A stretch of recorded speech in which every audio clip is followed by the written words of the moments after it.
Welcome to Work It Out with TeKay Brown Taylor. She's an HR powerhouse and certified mediator in the CSRA. Conflict is everywhere, in our homes, our day-to-day transactions, and especially in the workplace, where good HR processes and policies can fall short.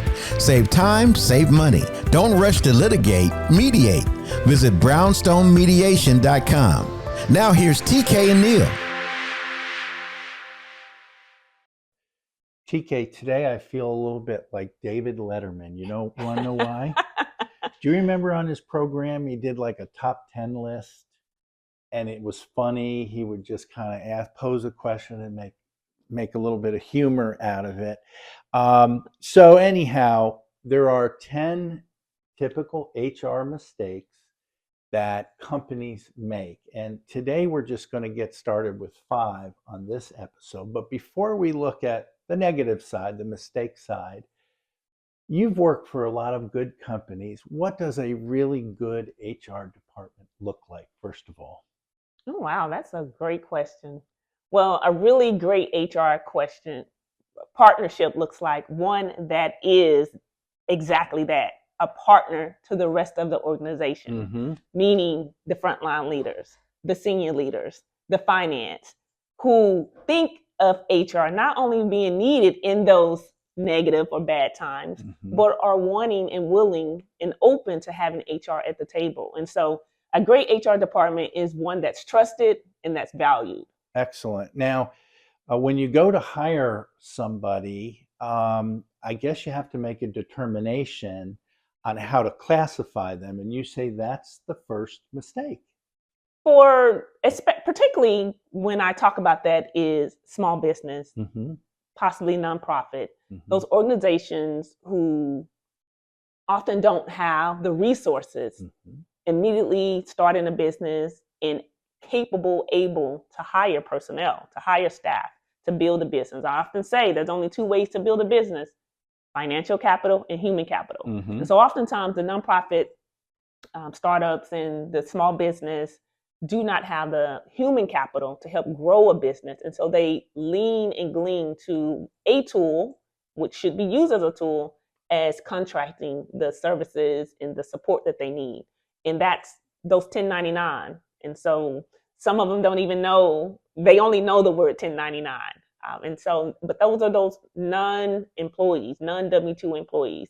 And so there's a lot of reason around why businesses, organizations should use it as a tool, as opposed to the way that they grow their business long-term for human capital. Sure. And are there policies in place through the government that you can get in trouble if you say someone is a W-2 employee versus someone a 1099? Yes, and that's why job descriptions are so important. That is going to be your way as a organization, as a business, to determine, is this person a contractor or is this person an employee? And if this person is doing tasks that an employee has a job function that looks more as if they are an employee of the business versus a contractor of the business, that's serious business. And there's a reason why those governmental agencies have an interest.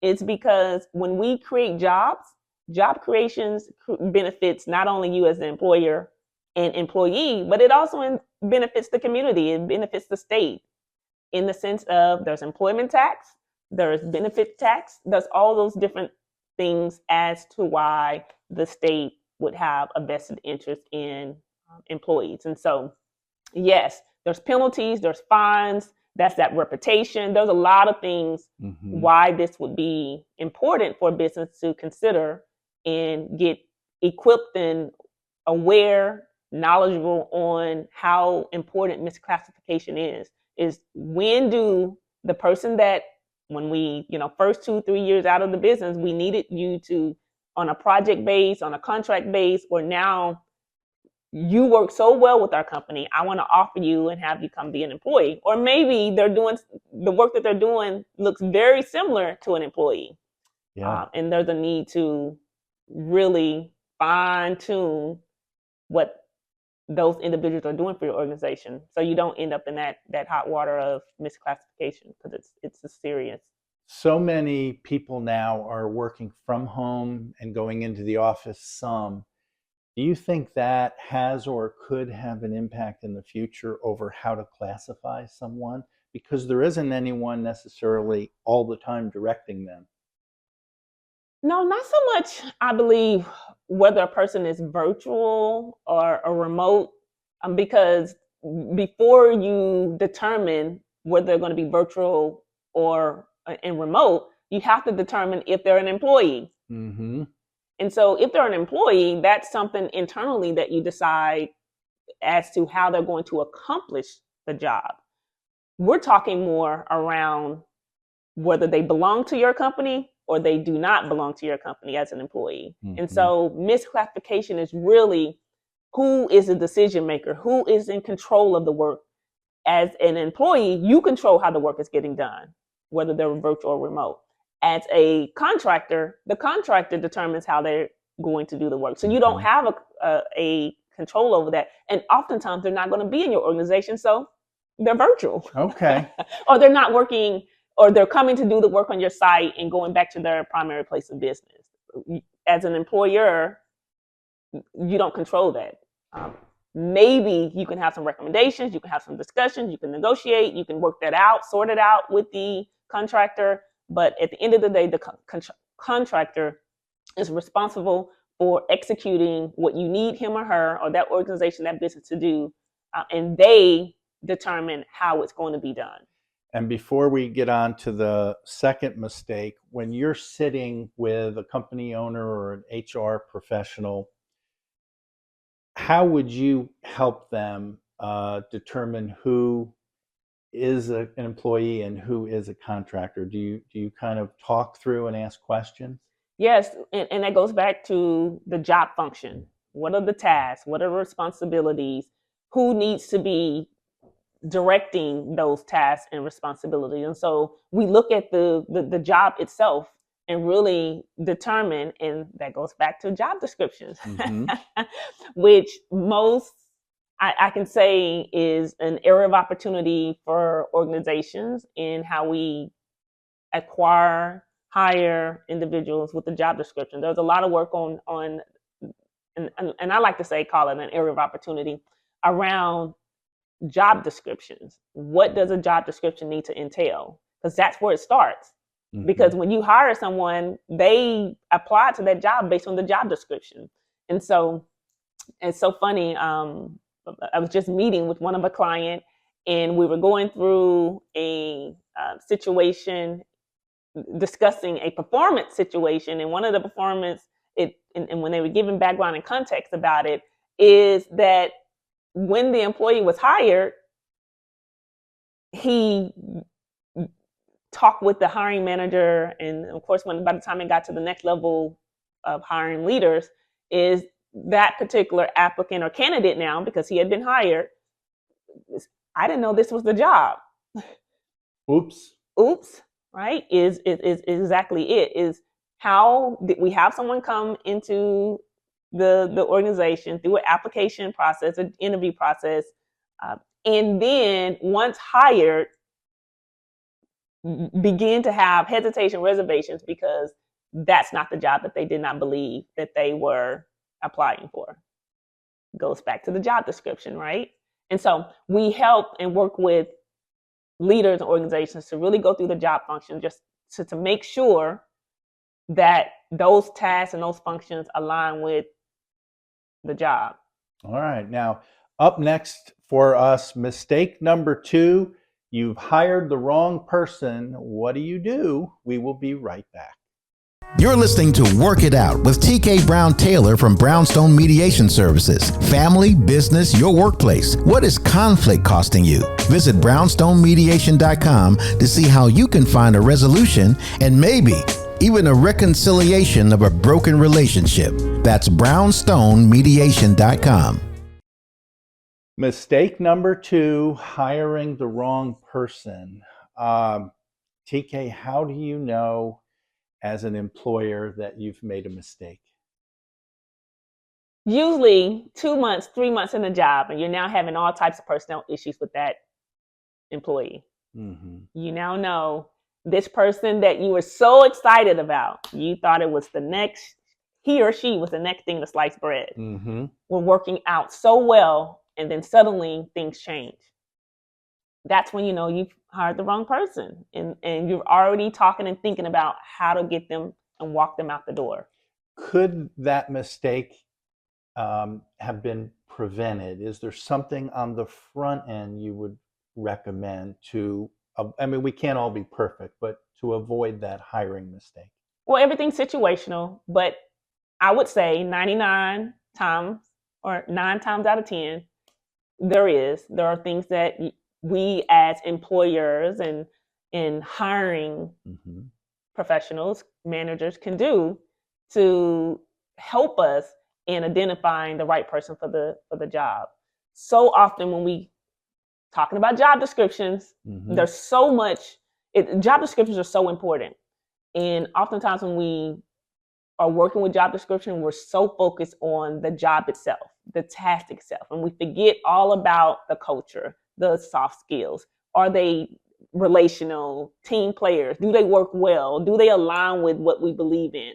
All these different things that help us determine how will this candidate integrate seamlessly Mm-hmm. into our organization from the gate. And we own some things in that process as well, because one of the things we don't do well is onboarding and ensuring that this individual that we believe is a great candidate and who we believe as a hiring manager will fit well in the organization, not only based on because they know how to do the job, but because they can fit into what we have already built, the team, the people, the culture, the atmosphere, the environment. All those things are important. Have you ever been part of a group interview, and do you recommend that? And would that help avoid a hiring mistake? I don't think that it would help avoid hiring mistakes, Okay. because hiring mistakes can happen in that setup as well. Mm-hmm. But yes, there is benefit to doing group panel. We call them panel interviews. Mm-hmm. Panel interviews is because Neil sees things that TeKay may not see. Mm-hmm. And after that, we can discuss them, and you will highlight and bring to my attention, oh yeah, I didn't notice that, but I remember that. And so there is great benefit into having panel interviews, in that now in that interview and in that moment, you have multiple eyeballs assessing the interview. Mm-hmm. And the characteristics, the qualities, the everything about that particular candidate. You have more than one individual that helps alleviate some of that bias that may creep in. How about testing or the importance of references before you pull the trigger and hire somebody? Please call your references. Please call your references. I think you believe in reference checking. I do believe in reference checking, because there's always something that can come out of the references. Nobody's going to, let me be clear, nobody's going to, well, some may, I have seen where individuals have left an employer, maybe not on the greatest Mm-hmm. circumstances, and still list that employer. So there are instances where you might have a candidate list someone that is not their most favorable recommendation, but oftentimes when you ask for recommendations or referrals, individuals are going to give their mom, they're not necessarily going to give their family, but they're going to give the individuals that know and believe that will give them a trusted and positive review. Mm-hmm. And so we already know that. But even with the positive reviews, you are, if you are, and that goes back to being prepared and having the skills to do this as well, right? And using trusted partners to know what you're looking for and listening for, even with the individuals that are giving a positive review. Mm-hmm. Because there are things that someone may say, about that individual that will make you ask more questions, because everything is about questions. So it's important to follow up on the referrals, but that is a mistake that hiring managers make, is that they don't put the degree of importance on people or individuals who know and have worked with that individual personally and professionally, who know them a little bit better than what you would as the hiring manager, that you can glean some additional information from. And lastly, as you consult with HR people and also business owners, do you have advice that you give them as it relates to references? Is that part of what you help them with? Well, one of the things is that you don't want to get in details about the employment experience. One of those is whether a person was terminated or not terminated, how they were terminated, reasons why they were terminated. That is a big one that will get hiring managers and HR professionals in a lot of trouble. Most HR professionals are well aware and know not to get specific into the employment experience, but that's one of the biggest one, is to talk about things particular to that employee's or past former employees' work experience while they were with that employer. So we want to stay away from those private, things, medical reasons, all, some of the behavior or issues specifically that you had. You want to be very general, but telling, if you will.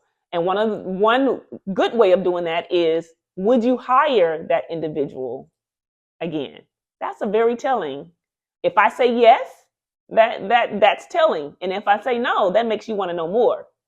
Does it not? Yes, it does.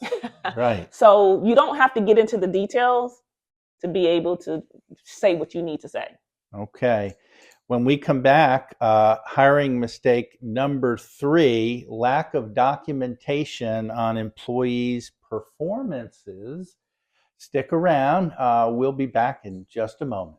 You're listening to Work It Out with TeKay Brown Taylor from Brownstone Mediation Services. Family, business, your workplace. What is conflict costing you? Visit brownstonemediation.com to see how you can find a resolution and maybe even a reconciliation of a broken relationship. That's brownstonemediation.com. Well, hiring mistake number 3, TeKay says, is the lack of documentation as it relates to employee performance issues. Back in the old days, we used to call that write-ups. Is that kind of where we're heading? Yes. We call it progressive discipline now, and that's the word that I like to use because I like it to be progressive. And yes, writing up performance concerns or any type of concern. They don't necessarily have to be performance, but documenting when it's especially when it's leading to the HR lane. That's one of the largest grievances that you will find between frontline managers and hiring. Where the frustration and the tension is between managers and HR, because managers want us to do things in HR that if you don't have the documentation. In other words, they might say, well, Mr. HR person, I think I want to terminate this person. Has that happened before? That's always the case, Neil. Yeah. Is that we want to walk people out the door. We want to terminate and fire individuals and have nothing to support being able to make that decision. And as you know, we live in a very litigious space today. Everybody wants to complain and have a grievance. And so when we have issues, we want to rectify and resolve those issues, but we want to manage them well meaningfully. And we want to have a process. And so there's maybe multiple managers, certainly multiple employees. We want to be consistent. And so having a process allows us to be consistent. And so that process requires for you as the manager to be able to document so that I as the HR manager can verify that you're following that process. And so it's important to document the time, the who, the how, the when, the where, so that we can position, and by we, I mean the organization, can position itself, and we can protect the company, protect the organization when we make decisions based on going to an employee and saying that you're no longer fit, you're no longer and have the values for our organization, and we want to sever our relationship. And when your company comes in and speaks with the company, does that ever involve both the HR department and hiring managers? Absolutely. And so oftentimes as consultants, we work directly with the HR. If there's an HR professional, HR manager, HR business partner in the organization, most of our clients actually do have HR professionals already, and we're supporting and supplementing some of the employee relation issues that they're working through. And so, yes, even HR, myself as a consulting working with HR leaders, I will say we have two things to determine whether the individuals are a skill issue or a will issue.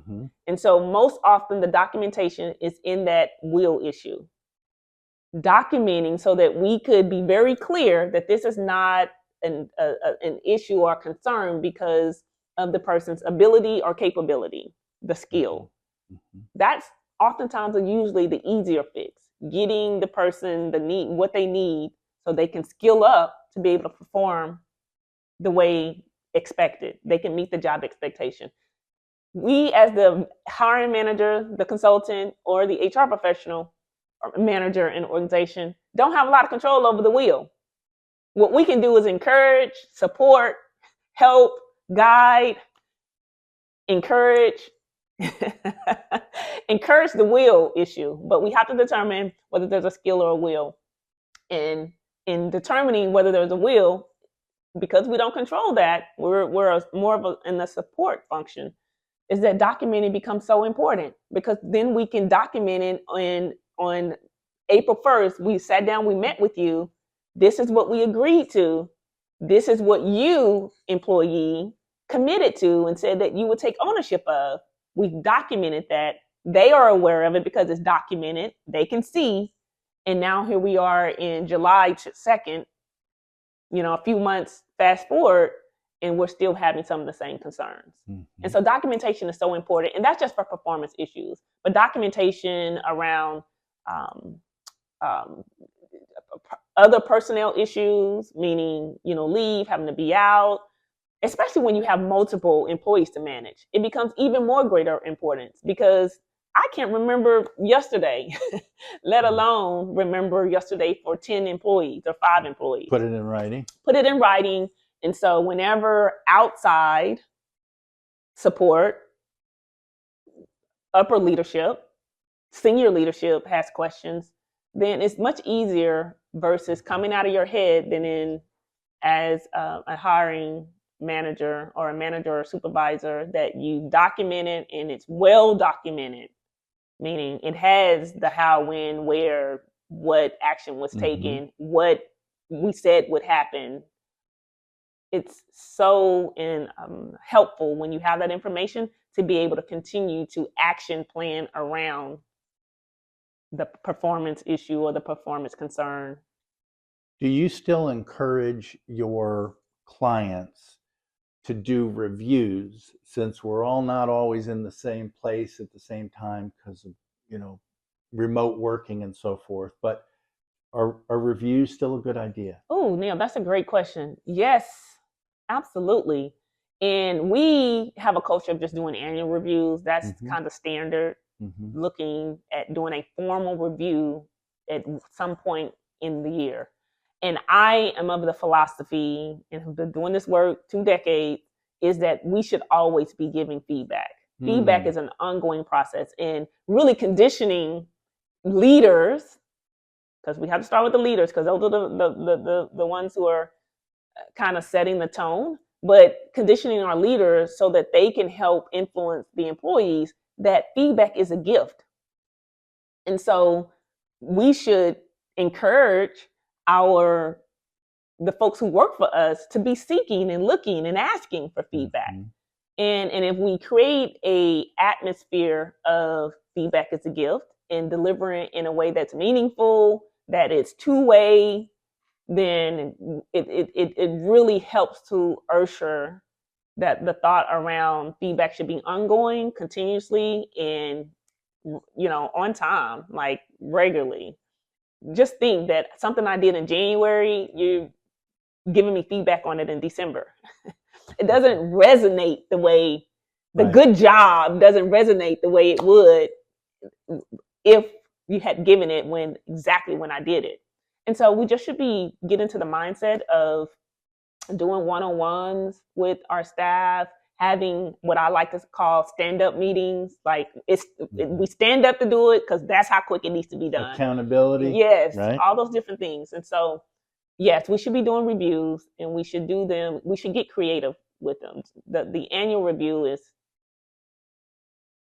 I won't say antiquated because it's still necessary, but there's opportunity to do it better and more. And they should never be surprised if they're walked out the door. Never be surprised if we're firing someone. And I mean, there's some times when they should, even in the situations where the issue was egregious and it's zero tolerance and it's an absolute termination, you shouldn't even be surprised in that, because as an employee, you know what our policy is, you know what we value, and if it violates and it's a zero, opportunity or zero tolerance, then as an employee, and I do that, then I shouldn't be surprised when I'm walked out the door. So you're right. No surprises. TeKay, thank you. Help avoid HR mistakes like misclassification of employees. You don't want to hire the wrong person, and you want to make sure you have the right documentation, employee performance issues, and TeKay's company can help come in and set up the program and help coach people so that everybody's on the right page and you're rowing in the right direction. Yes, rowing in the same direction. Excellent. Thank you, TeKay. Thank you, Neil. You've been listening to Work It Out with TeKay Brown-Taylor from Brownstone Mediation Services. She's an HR powerhouse and certified mediator in the CSRA, specializing in conflict resolution with family, business, workplace issues, and small claims disputes. Remember, save time, save money. Don't rush to litigate, mediate. Visit brownstonemediation.com.